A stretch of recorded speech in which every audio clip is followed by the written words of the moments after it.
Christmas, but it's evening here. It's All Saints' Day, and I'm here in the church. We have just finished an All Saints service, and this is an experiment of sorts. We know our technology isn't perfect on Sunday mornings, and so we thought that we would do this experiment where we record just the meditation for you and have it available during the week so that if you didn't get to be in the sanctuary in person, and if the live stream wasn't working well for you, sadly, you don't get to hear the music and the prayers and the liturgy that was part of the service yesterday. But we will make the meditation available to you this way and see if it helps fill the gap for us until we have a really flawless AV system in the sanctuary. So yesterday was Reformation Sunday, and this is the meditation that came in our sanctuary space as we re-entered the building together after 20 months of being apart. And it was a sermon that I've been writing for a year, tying thoughts and phrases together in my head while I wondered what it would look like when we regathered in the space that we did yesterday, and what it would feel like to come back into a space that is the same as it has always been in so many ways, and yet different, in a world that is the same as it has always been, yet changed. I cannot find much to be grateful for regarding the pandemic, but I do feel gratitude for the last 20 months because of what they have surfaced for me, even if I'm not yet fully aware of what to do with what I now know. For example, we know that the pandemic did not create any of the human ills laid bare before us: fragmentation, alienation, despair, estrangement, racism, classism. It simply allowed us to see what had been there all along. And that's what I'm grateful for, really, that the past 20 months have taken me on a journey I'll never return from. Or maybe it's more accurate to say, I hope I never return from. Because the danger is always that we will forget, right? That amnesia will take hold and we'll return to patterns that feel familiar as a way to carve out some small comfort in a world that overnight turned upside down. And the reality is that nothing is actually over. The pandemic is not behind us. We know now that we simply have to learn to navigate a world in which pandemic is present. We have to learn to live like this. And as we do so, it's tempting to complain about the color of the chairs or the configuration of the floor, because we've already forgotten what it's like to be isolated, to be too afraid to leave the house, for it to be too dangerous to leave the house. We've forgotten how disrupted and broken the world felt just a year ago. Well, my friends who live outdoors have taught me, and what Nick Daly helped me see when we were processing white body supremacy as a congregation, is that there are a great many people for whom the world is always just this disrupted and just this broken. To be so thoroughly shaken by the last 20 months is just one marker of my privilege. So as we are learning to live in this world where sickness of body, soul, and system is out in front of us, how shall the church be now? It's pure coincidence that we regathered in our renovated sanctuary after 20 months of mostly virtual contact on Reformation Sunday. And most of us, outside of Lutheranism, don't pay much attention to this day on the church calendar. But then Martin Luther wasn't exactly a Lutheran, was he? He was a Catholic priest who nailed his objections to the collusion of church with empire to the door of a German sanctuary in 1517. Since Christianity had been purchased by Constantine, the church had been moving steadily away from the roots of the movement. 500 years after Christ, the church experienced a seismic shift when the Roman Empire collapsed and the Dark Ages began. In 1054, the church divided into Eastern and Western articulations of Christianity, And by 1517, salvation was for sale in a system where church and politics worked in concert to exert control. The Protestant Reformation was a challenge to that ideology. It was an attempt to dismantle a religious institution that manipulated theology away from a place of belovedness and into a place of supremacy, where some people mattered more than others and money could buy salvation. I'm not sure we've ever quite recovered from that manipulation, but Luther's thesis was dogma that prioritizes the depravity of humanity and the commodification of salvation misses the point altogether. Because, beloved one, you and I are saved already. We are not inherently broken.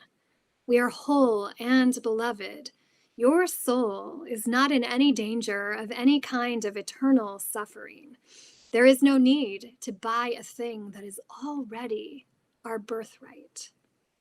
And because there is no need, we can stop worrying about ourselves and turn outward.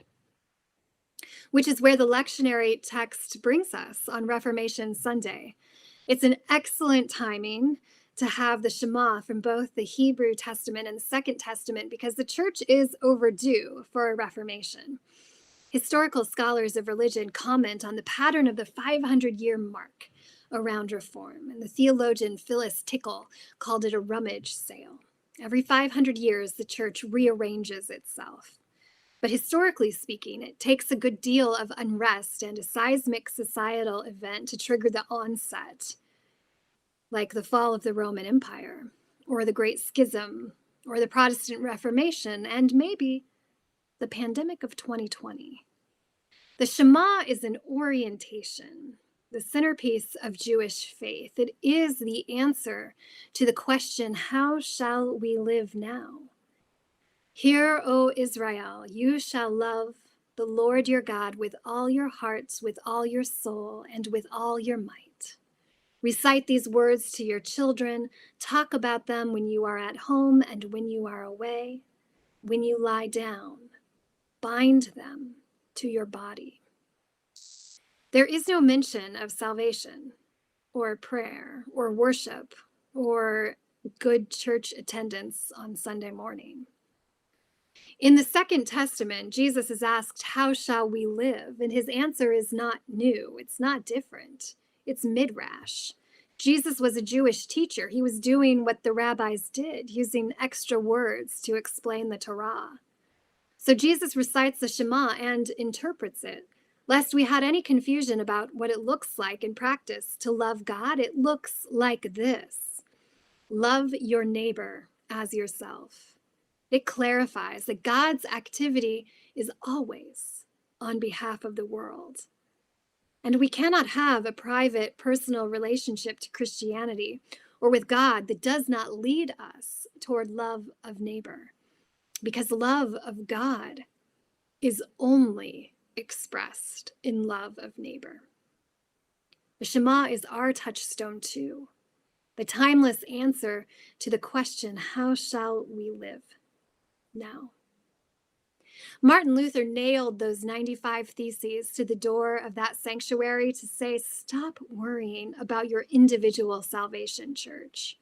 We are free to live in love and service of the neighbor. This is what it means to be the people of God, not the institution of faith. So stop. Let's stop worrying about chairs instead of pews, or what the front porch of the church looks like, or where the preacher is standing to preach. Right? None of that has anything to do with the heart of the matter. The pews are gone from our physical space, but what about the pews in our hearts and minds? What about the conceptions we have about the way things ought to be? What it should look like in a sanctuary, or what the church should be doing or not doing in the neighborhood. A couple of months ago, a city councilor told me they couldn't understand why the church would get so involved in issues of housing and poverty. They had never experienced a church advocating in public or engaging local politics, and they simply couldn't wrap their mind around anything other than hymns and polite sermons and pews, a church that stayed in its lane.